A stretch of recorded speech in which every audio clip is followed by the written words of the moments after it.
This is Homie and the Dude, the father and son podcast, and today you're watching D&D Diaries, The Road to Streaming. This is episode 4, and this is finding your Dungeon Master style. I kind of discovered mine in like our 3rd/4th session, and it kind of links perfectly into what we talked about in our last episode. But basically, after being in Phandalin, the group moved into the Red Brands hideout to go and deal with the Red Brands. And in here, I kind of came into my own a little bit as a DM. After a couple of sessions, I kind of found a bit more of a running pace because it was pretty heavy combat, and I found that my style pretty much is based around describing combat. I guess my proficiency in skills is describing combat as it is. And this stems from years of watching action movies and fantasy movies and like anime and like TV shows and reading books and all that good stuff. But also it comes from a hard martial arts background as well, where I have studied martial arts, and we also watch a lot of martial arts, being things like cage fighting, jiu-jitsu, that kind of stuff. So we have both of us have quite an expanded knowledge when it comes to martial arts. So describing combat for me came a lot easier, and we kind of found this out in the Red Brands. Can I say something? Yeah, go for it. I mean, I think yeah. I was thinking about this. So there is an element of watching a lot of movies and having a background of martial arts, but you also just have a capacity to bring all that to life really nicely in real time, over and over and over and over again throughout multiple combat encounters. So I think I mean, you couldn't do that without your background, but even with that kind of background, I think your ability to draw on it is pretty cool. And so instantly though, like comparing my combat description to my roleplay, it was like that almost instantly you could tell that I was much better at doing combat and working you guys through that. And interestingly, after we did the Cragmore hideout in the first session and then doing the Red Brands hideout, I almost got the fluidity of like a dungeon down a little bit more, so it felt like the dungeon was a bit more cohesive for you guys. You were able to move around it a bit easier. But what it solidified for me that I had some things to work on, and I had some things that I could sharpen, I guess would be a way to describe it. So combat became a big part of my knowledge of what I do. So now when I think about combat encounters and things like that, I try and think about it so that I can give the richest amount of detail and fun and description, because that's where I really shine, and I want to make those moments where I can shine even better for the players, because it does make it even more in depth. So adding, different terrains, strategy that you guys need to solve in combat, all that kind of stuff, meaning that the team has to either work together or half of you have to do something and the other half have to do something else, and whatever ends up being. I think the fact that I realized that I was better at combat meant that I then started developing what combat encounters were to continue challenging myself, to continue moving myself forward, which was one really good thing. And discovering this style that I had of really good combat also meant that I knew I had to work on roleplay. Yeah. I knew it was so important that I needed to go away and like watch people and listen to podcasts and like understand how other people do role play. And that's really how I learn, is like kind of thinking about how other people do it and then formulating my own kind of style off of that. And so I did a lot of that. I did a lot of reading, lots of obviously YouTube videos giving out advice and stuff like that. But really it came down to finding style by pure chance. It was by trying different things as a DM, and one of them clicking. Now, something that I think is important to mention is that each set of players deserve a different style of DM as well. So even if I'm really good at combat, but our group doesn't enjoy combat as much, I still have to tailor my game to suit my players. So irregardless of whether I feel like I'm really good at combat, if you guys want more exploration because you've expressly told me that you want more exploration, then that's something I need to make active. I can't just keep going back to the thing that I'm really good at. It's true. Well. Do you know what I mean? Yeah, I think from my experience, just thinking about... So Tom has also DM'd a session as well. Yeah. And talk about your DM style. Talk about how you felt about DMing and what you felt stylistically, even though you've only done one session. Yeah, so I think in retrospect, if I'm looking back on it now, I think I had a vision of what kind of DM I wanted to be. Mm-hmm. And really kind of understanding that, I think I wanted to be what I would want to experience as a player. Mm-hmm. And so the things that really resonate for me are having these like, almost like really climactic, touching moments, these things that everyone around the room are like looking at each other and saying, that was really like a moment that we had there. And so I felt like I wanted to share that, to create that environment for players. And the translation of what I wanted to be as a DM and what I was as a DM didn't link up. And so again, it was only my first session as a DM. So who knows, like in succeeding sessions, what will transpire, how it will evolve. But I think what I know is that it's important to, I guess, to consider what you'd like to be as a DM, but really to be fair about what you are presenting to others as a DM, and then to just evaluate yourself on that. Sometimes you can't be the DM that you would aspire to be because you just naturally are better suited for certain things than other things.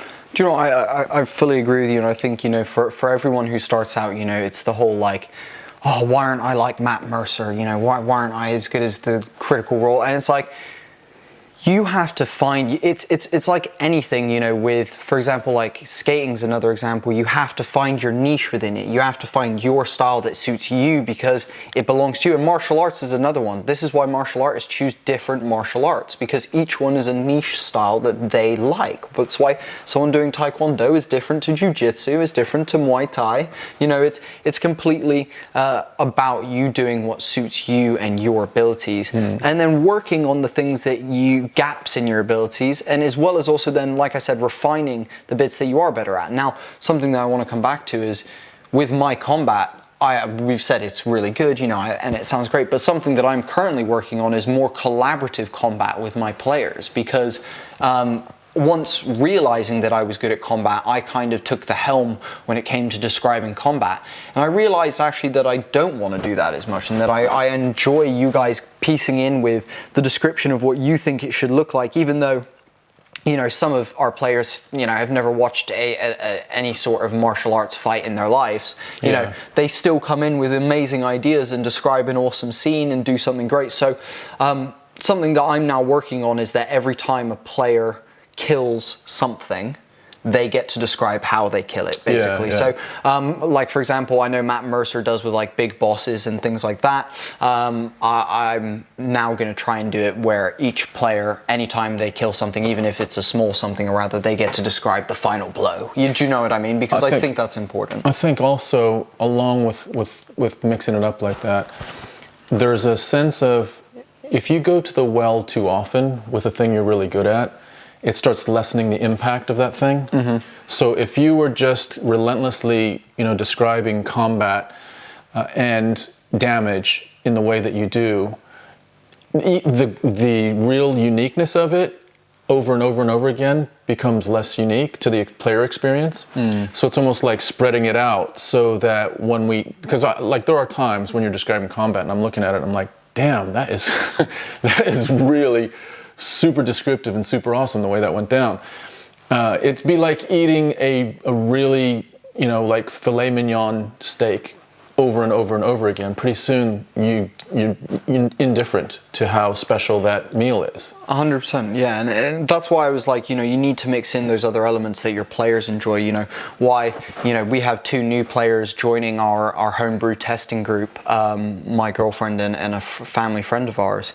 And both of them have expressed to me that they enjoy puzzles and they enjoy problem solving and things like that. So what have I done? I didn't have a problem section, a puzzle problem solving section in my next session, but I built one in because it's something that, you know, if the players want it, I can drip. And don't get me wrong, I'm not going to be able to do puzzles every session, but I definitely can do it once or twice. Yeah. You know, here or there, you know, that kind of thing. And it's about getting that balance right as a DM, and as well as that, you know, catering for different people. Something in combat that I was talking with someone I'm collaborating with, writing a one shot at the moment, and we were discussing.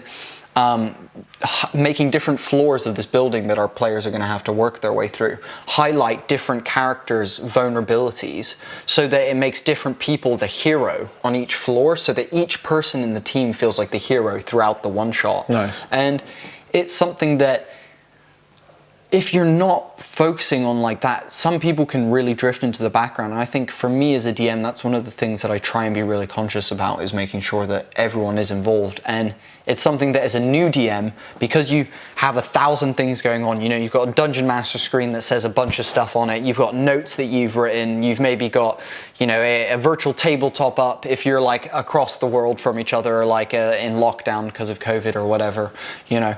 And with so much going on as a new DM, you can sometimes forget about catering to your players and looking after your players. And that's something I'm really starting to now learn as a DM who's a little bit further down the line, is tailoring what I'm doing to my players. I'm not even close to perfect at it, but I am starting to understand the nuances of that a little bit, I think. And it's something that I believe will develop the group storytelling, because something else I think as a DM, and you talked about, you know, I wanted this big epic moment, you know, and it's something that I think as a DM you go into it thinking, right, I've got to tell the story, and they're the players in the game, and I'm the game, and like I've got to make things happen, kind of thing. And what I realize now later down the line is that it's a collaborative storytelling experience where everyone needs to be telling the story together, and that's where I have been missing out. And learning that is even harder. I'll say I've realized that recently. Putting that into practice now is going to be super hard for me, but I'm going to do it, and I'm going to work towards a place where that collaborative storytelling place is really, really succinct, and we all chip in with what's going on in the world. Yeah, I think I almost picture it as the DM, you have to kind of let it happen organically. But I also think you have to have a little bit of a meta perspective on what the experience is that's going on currently, and be able to adjust your game. Because if it is combat after combat, I mean, I'm almost picturing movies, right? So an action movie that is just relentless with action scene after action scene after action scene, even if they're awesome, desensitizes you after a while. Like, you're not getting the full impact of how cool some of the stuff is.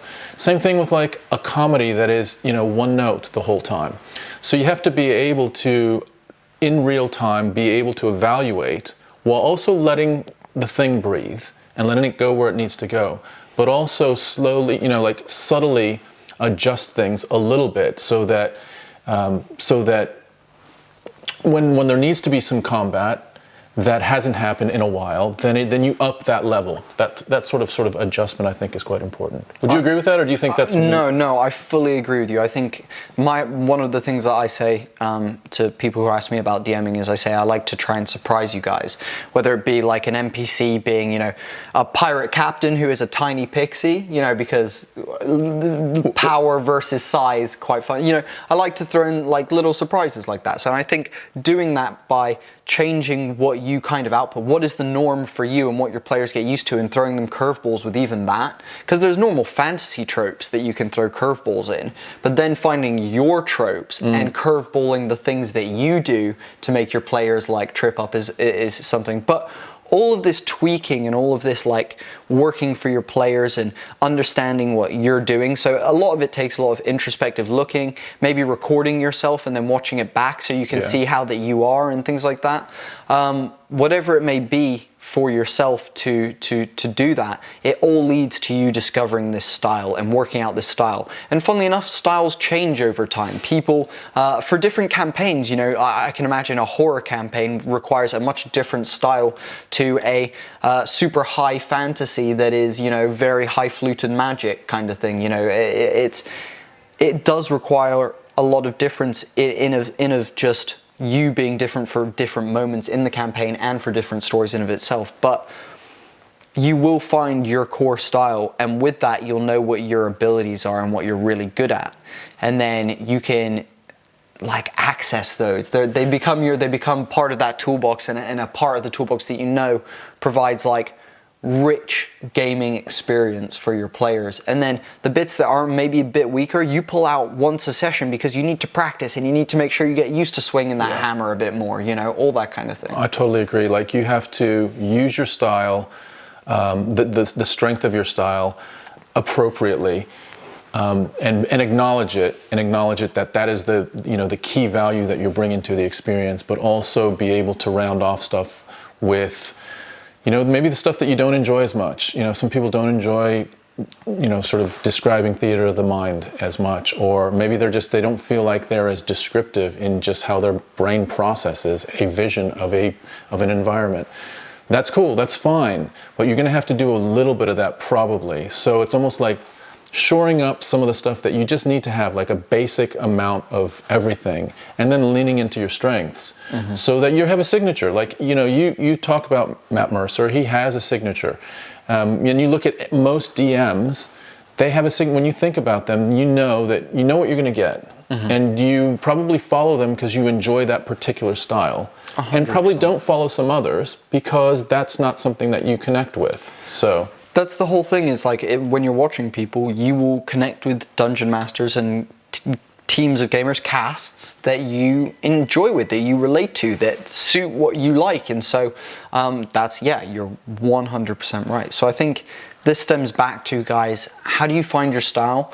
You try different things. You work on the things you're good at, and you also then work on the things that you're bad at. And somewhere along the way, you will discover where you kind of stand in that. And I promise you that will change over time. It will change for different stories. But what you have to do is just keep being honest with yourself. Keep looking at the introspective perspective, the introspective perspective on the situation, and make sure that you are being critical of yourself so that you can continue to move forward as a DM. But yeah, finding that style definitely helps. The last thing I would say is that, and when you are in your style, you're enjoying it more. Yeah, you know, I agree. You're enjoying the experience of DMing more, as opposed to fighting against trying to be something else, which is harder. I fully agree with you. So guys, this has been episode 4 of D&D Diaries. I hope this helps you work on finding your own style. We really appreciate the entire community that's been helping us out watching these videos. You guys rock, and we thank you so much. Thanks, guys. So we'll see you in the next one. Cheers. This has been Homie and the Dude. Later, guys. We're chugging through. We're loving doing this stuff for you guys. If you want to support us, if you want to make sure that we can keep getting, you know, better quality set, better quality lights, make the filming better. Bigger batteries for the camera. Bigger batteries for the camera. Yes! You know, all that kind of stuff. You can do that by just liking, following the page, and subscribing to the YouTube channel. That is what really makes a difference to us.